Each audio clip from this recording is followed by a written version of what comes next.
You know, I've got a friend that is an off-road racer, and he's been racing for Toyota for some 20 years. He's the number one test driver of prototype and race type vehicles that Toyota Lexus has. He has got a passion for off-road vehicles just like I do. I really like trucks and that type of thing. Well, Joe has designed a lot of suspensions, and the FJ Cruiser, his suspension work actually came to be on the production vehicle from prototype to production. He's won the Baja 1000 several times. Well, if you need a chassis tune-up, sometimes you'll be driving in your vehicle off-road and it's just a little bit too bumpy. Um, and you need to stiffen up that suspension. Sometimes you can make your suspension too stiff.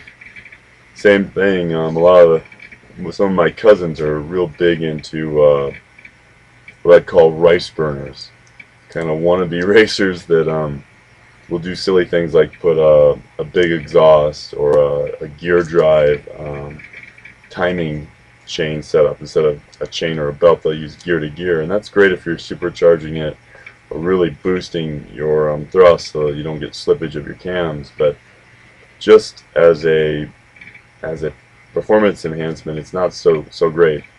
Well, not to pick on anyone, but sometimes when street racers tune their suspension, the first thing they'll do is do coil over struts and a very stiff strut.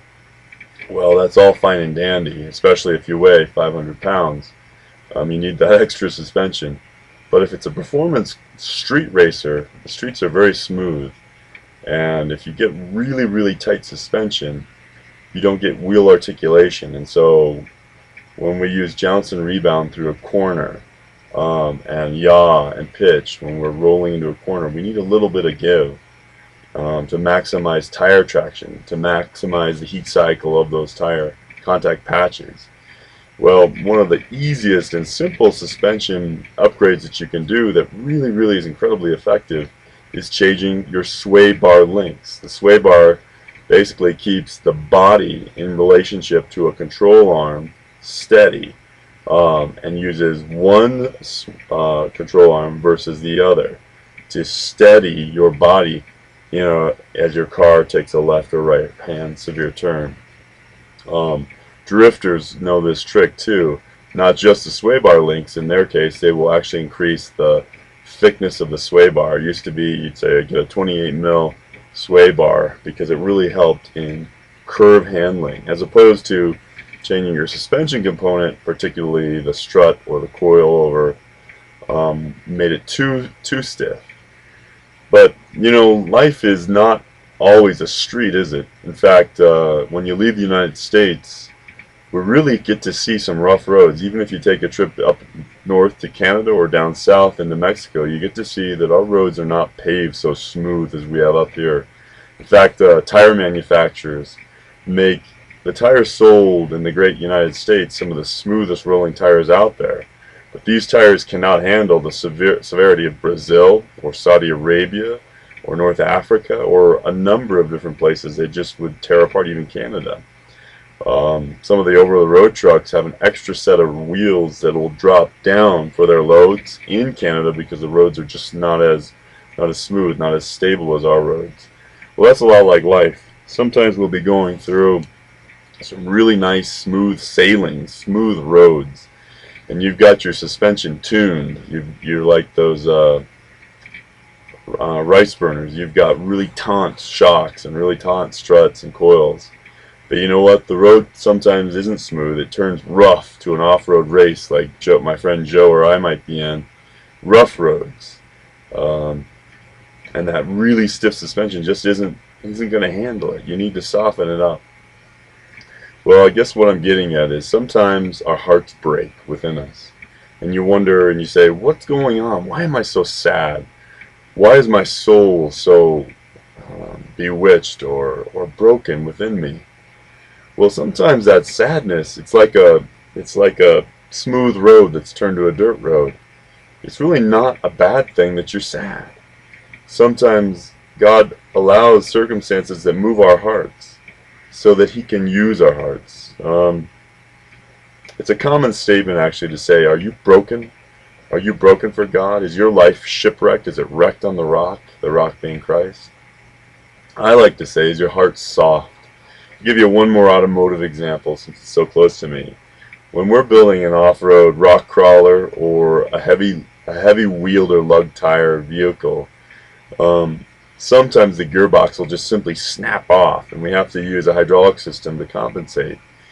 But a lot of times, if you're out and you don't have the time to change your steering system, you'll put in new bolts and reattach that gearbox to your frame.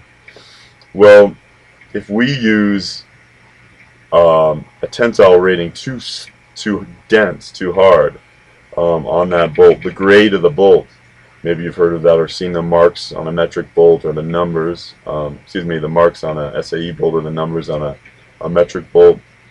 Well, it's really, really crucial for an engine that you use a real strong tensile rating bolt. So we have a stretch to yield gauge for head bolts. But when we're talking about a gearbox, especially on an off-road vehicle, if you use that strong, hard bolt, what would have been great for a high-performance engine isn't so great for steering. You got to have a little give in the metal. That's where in big industrial machines like tractors and bulldozers and caterpillars, that type of thing, we use the thickness of the steel. Instead of just using a very light, a very small index steel, we'll use up to 1 inch thick steel. Really, really dense. But tensile rating is still soft. Why? Because of the vibrations. It's kind of like that off-road road where you're bouncing. Well, if you've got really hard street racer or rice burner suspension, you're going to bounce all over and you're not going to get enough traction to get up the hill or handle the washboard road at high speeds. So with a gearbox, it's got to give a little bit, especially on the off-road. You got to let that metal yield. Well, that's like our hearts. Sometimes we're just resolute. I will not cry. I will not let my heart be broken. I'll fight against it. Well, it really is, we need to be soft. We need to be soft to the Lord because He moves our hearts in softness and sometimes in weeping and crying. It's actually a good thing. I want to share with you a scripture that the Lord moved my heart to share with you tonight. And it's from the book of Revelation, from John of Patmos. Now John, let me set the scene a bit. John it's around 90 to 100 AD, somewhere in there.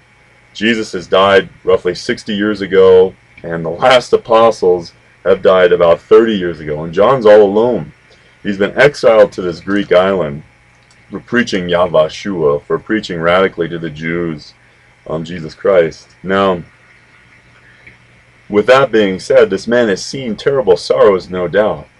But remember, John, who always quotes himself as the one that Jesus loved, the apostle that Jesus loved, was very, very connected to the supernatural Christ. Listen to this verse right here. John chapter 1, verses 8 and 9. The Lord God says, I am the Alpha and the Omega. I am the one who is and was and is coming. I am the Almighty. I, John, am your brother. All of us share with Christ in suffering, in the kingdom, and in patience to continue. I was on the island of Patmos because I had preached the word of God and the message about Jesus. Now, I really want us to look particularly at one word here, right where it says in verse 9, all of us share with Christ in suffering. This Greek word is translated here as suffering, but actually the word could be translated as pressure, as in the pressure of two rocks moving. And that's really where I'm getting at here, is that sometimes our hearts break within ourselves and we just feel a sadness. Don't fight against this sadness. This is often the Holy Spirit moving you to a closer relationship. Instead, speak Jesus. Speak the word out of your mouth. When you're brokenhearted, when things just aren't going your way, let that sorrow well over you, because that's God calling you. And sometimes in the deepest sorrow, we have the closest relationship to Christ. Brothers and sisters, God loves you very much. Speak His word. Cry out to Jesus. Shalom, shalom. God bless you all.